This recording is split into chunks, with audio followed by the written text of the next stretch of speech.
Hello students, हम लोग solid state का वर्गीकरण हम लोग किए थे। इसके बाद हम लोग सॉलिड स्टेट को दो वर्गों में बांटे, क्रिस्टलीय ठोस और क्रिस्टलीय ठोस। और क्रिस्टलीय ठोस के बारे में हम रबर, कांच, प्लास्टिक के बारे में बताए। क्रिस्टलीय ठोस में क्या होता है, क्रिस्टल में अवयवी कण जो होते हैं नियमित रूप से सजे हुए होते हैं, रेगुलरली अरेंज्ड रहते हैं। इसको हम लोग क्रिस्टलीय ठोस कहते हैं। क्रिस्टलीय ठोस का भी वर्गीकरण हम लोग 4 वर्गों में बांटे। इसके बाद आज हम लोग पढ़ेंगे क्रिस्टल जालक, त्रिविम जालक, इसी को अंग्रेजी में कहते हैं स्पेस लैटिस, क्रिस्टल लैटिस। और यूनिट सेल, एकक कोशिका के बारे में पढ़ेंगे। टॉपिक ये है crystal lattices and unit sales.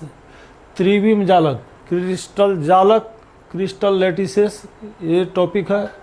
Crystal जालक और यूनिट सेल, एकक कोशिका। तो क्रिस्टल जालक क्या होता है, यूनिट सेल क्या होता है। स्पेस में सॉलिड के क्रिस्टलीय ठोस के अवयवी कणों की जो नियमित व्यवस्था होती है, उस व्यवस्था को का जो 3 डायमेंशनल अरेंजमेंट जो होता है, स्पेस में जो फैला हुआ होता है, स्पेस में जो ठोस के कण नियमित रूप से जो सजे हुए होते हैं, उस व्यवस्था का नाम है त्रिविम जालक। इसी को कहते हैं क्रिस्टल जालक। इसी को स्पेस लैटिस या क्रिस्टल लैटिस कहते हैं। यानी स्पेस में जो फैला हुआ है क्रिस्टलीय ठोस के अवयवी कण, ये जाल की तरह एकदम फैला हुआ है, उस आकृति को, उस सजावट को त्रिविम जालक कहते हैं। और त्रिविम जालक जो होता है वह छोटे छोटे इकाइयों से बना हुआ होता है। तो किसी त्रिविम जालक की, स्पेस लैटिस की जो सबसे छोटी इकाई होती है, जिसकी पुनरावृत्ति से क्रिस्टल जालक का निर्माण होता है, उस सबसे छोटी इकाई को यूनिट सेल कहते हैं। उसको एकक कोशिका कहते हैं। एकक कोशिका, उसी को अंग्रेजी में यूनिट सेल, इसको हम लोग शॉर्ट में यूसी बोलेंगे। तो ये फिगर को देखा जरा, ये क्रिस्टल जालक का एक नमूना है। क्रिस्टल जालक, त्रिविम जालक, स्पेस लैटिस, इसी को कहते हैं।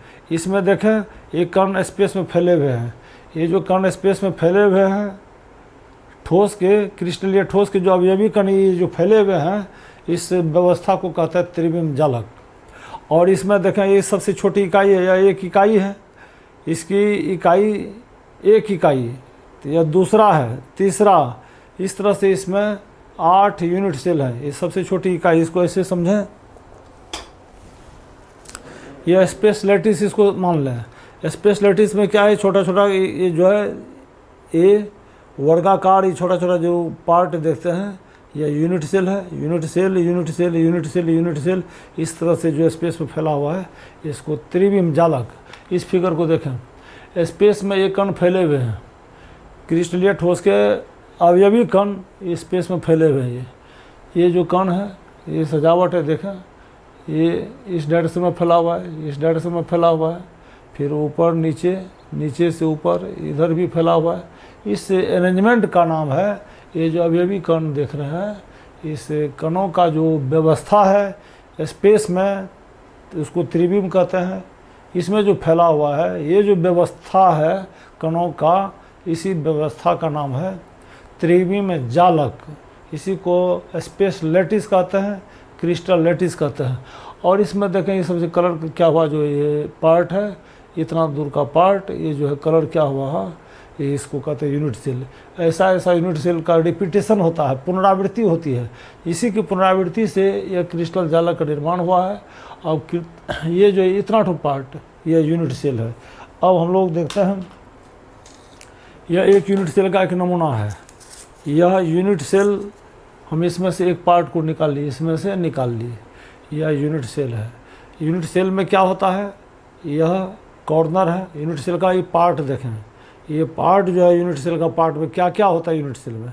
यूनिट सेल में 8, मैंने ये जो है घनीय यूनिट सेल है, क्यूबिक यूनिट सेल है। यह कॉर्नर है यूनिट सेल का, एक कॉर्नर हो गया, एक कॉर्नर है। इसमें ये सब जो कोना है, इसको कॉर्नर बोलते हैं। ये यूनिट सेल का एक किनारा है, इसको कोड बोलते हैं, एज बोलते हैं, EDGE, एज। एज माने किनारा होता है, इसको कोड भी बोलते हैं, CORE, एज, कोड, किनारा, जो भी बोले उसी नाम से इसको जानते हैं। एक कॉर्नर, एक किनारा, इसके बाद जो है इसको फेस बोलते हैं। यह जो यूनिट सेल का यह फेस है, फेस। तो ये जो क्यूबिक यूनिट सेल है इसमें कितने फेस है? 6 फेस है।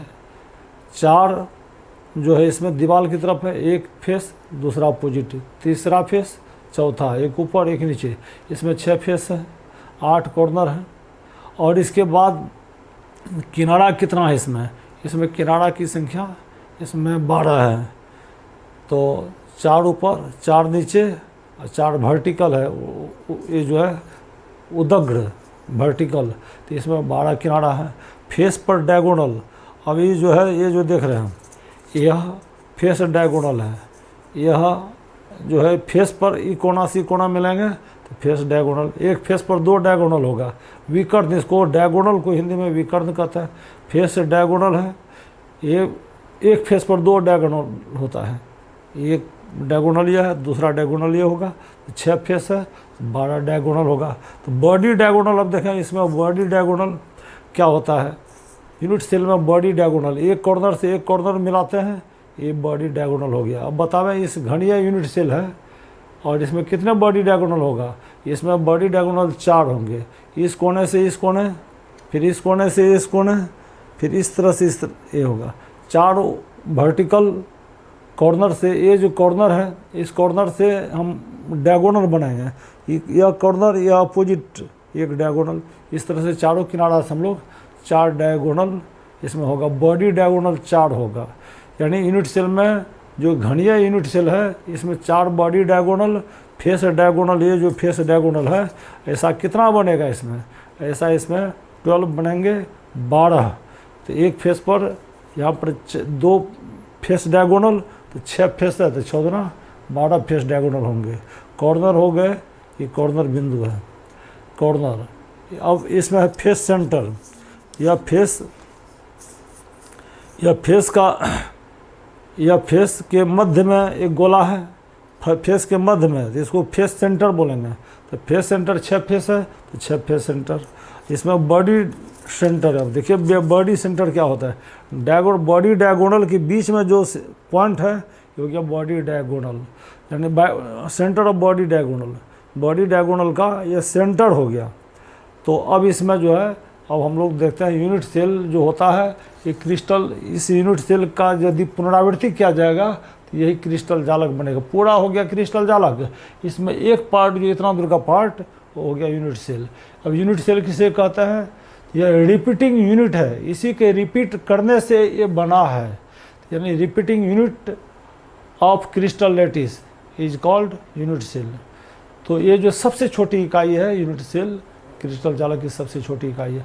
अब किसी यूनिट सेल का हम लोग अभी पार्ट पढ़ें, कौन कौन पार्ट होता है? कॉर्नर हुआ, किनारा हुआ, एज, EDG एज, कोड, किनारा, इसको हम लोग बोलते हैं। अब इसमें हम लोग क्या करते हैं, किसी यूनिट सेल का नेचर कैसा है, ये इसका नेचर निर्धारित करने के लिए हमको कुछ मेजरमेंट की ज़रूरत होती है, माप की ज़रूरत होती है। उस मेजरमेंट्स को कहते हैं पैरामीटर्स। पैरामीटर्स यानी प्राचल, हिंदी में प्राचल कहते हैं। किसी यूनिट सेल का जो आकृति हम निर्धारित करेंगे इसके लिए कुछ माप होनी चाहिए। जैसे हम लोग त्रिभुज बनाते हैं, त्रिभुज बनाने के लिए क्या होता है? एंगल दिया रहता है, उसका साइड दिया हुआ रहता है, तो हम लोग ट्रेंगल बना लेते हैं। 6 पार्ट होता है त्रिभुज में, तो लेकिन 3 ठो वैल्यू उसका अगर मालूम रहता है तो हम लोग त्रिभुज बना देते हैं। यानी यूनिट सेल बनाने के लिए हमको, किसी यूनिट सेल का निर्माण करने के लिए हमको 6 पैरामीटर्स की ज़रूरत होती है, 6 माप की ज़रूरत होती है। उसी माप को कहते हैं पैरामीटर्स ऑफ यूनिट सेल। तो यूनिट सेल का पैरामीटर्स मालूम रहेगा तो हम यूनिट सेल का निर्धारण कर लेंगे। वो पैरामीटर्स क्या है? टॉपिक ये है। अब टॉपिक हम आगे चल रहे हैं, टॉपिक में हम लोग पढ़ रहे हैं पैरामीटर्स ऑफ यूनिट सेल।